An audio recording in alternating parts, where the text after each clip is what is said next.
que notre parcours de fertilité a changé en nous. Il y a plusieurs choses qui ont changé, mais aujourd'hui, je vais vous parler de la foi. On a toujours été des genres de personnes qui priaient, mais plus, moi en fait, parce que mon conjoint a toujours été un petit peu plus croyant que moi. Et c'est quelque chose que, tu sais, moi, je priais quand ça allait pas bien financièrement, je priais quand que, mettons, que j'avais une mauvaise santé, s'il y avait quelque chose à mes enfants, mais c'était pas nécessairement quelque chose que je faisais par automatisme. Et dans les podcasts que j'écoute, c'est vraiment de la foi à temps partiel. Donc, plus que le processus allait, plus qu'on commençait à croire. On essayait de garder la foi, on essayait de vraiment rester positif, on essayait de remercier pour ce qu'on avait, pour ce qui nous avait été apporté. Et aussi, pendant tout le processus, on se demandait souvent pourquoi nous, pourquoi ça nous arrive, qu'est-ce qu'on avait fait. Tu sais, je pense que c'est quelque chose que tout le monde dans le processus se demande une fois au moins. Pourquoi nous? Pourquoi ça nous arrive? Qu'est-ce qu'on a fait pour mériter ça? Puis, à force justement d'écouter des podcasts, à force de lire des livres de personnes de foi, pas nécessairement sur la religion, mais des personnes croyantes qui, eux autres aussi, ont un gros parcours et qui ont fait leur parcours avec la foi.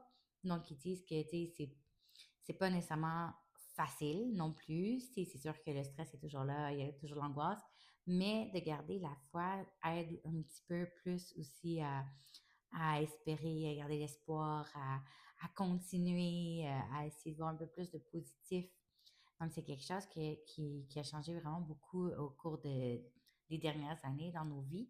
Et même nos enfants, on les amène une fois de temps en temps les dimanches à l'église.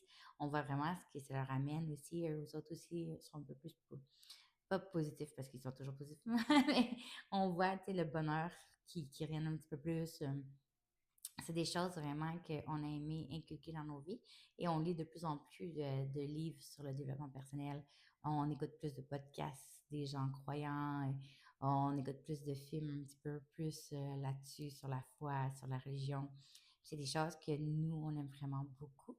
Et j'ai toujours été transparente, fait que c'est tout ce que je dis à mes clients aussi, quand ils me posent des questions sur comment ça a été mon congé de maternité à ma deuxième.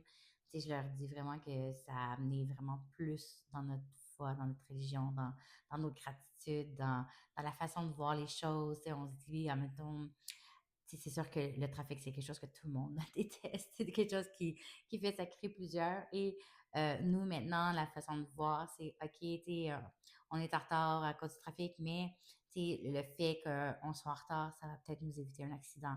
Ça va peut-être éviter si. Tu sais, on essaie de voir vraiment le bon point, le pourquoi ça arrive, au lieu de toujours voir le négatif. Et ça apporte beaucoup de positif dans notre vie. Ça amène beaucoup de choses plus.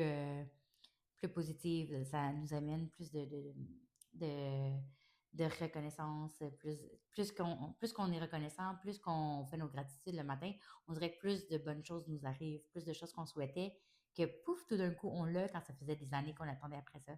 Fait qu'on dit que plus qu'on y croit, plus qu'on a espoir, plus qu'on garde la foi, plus on remercie, puis on se fait dire dans les podcasts ou dans les livres que je lis, on dit c'est un peu comme une personne. Tu sais, si jamais à Noël, tu donnes un cadeau ou à sa fête, puis que la personne est comme ah, c'est gentil, mais il y a ça, ça, ça, ça, ça.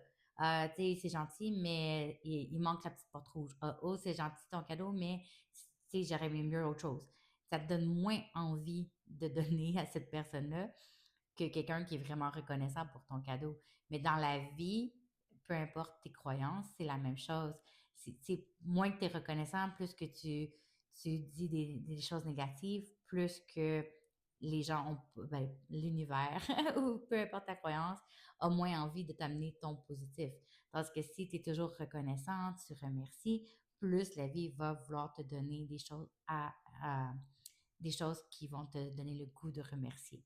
Donc, c'est toutes des choses qui ont changé pour nous pendant la fertilité et des choses qu'on trouve vraiment bien et qu'on trouve que c'est des bonnes valeurs pour les enfants. Euh, je ne sais pas si toi aussi, ton parcours de fertilité t'a amené à plus être croyante, qui t'a amené plus proche de ta foi ou autre événement dans ta vie. Si tu veux en discuter, tu peux m'écrire ou tu peux écrire aussi en dessous de la publication. Bonne journée!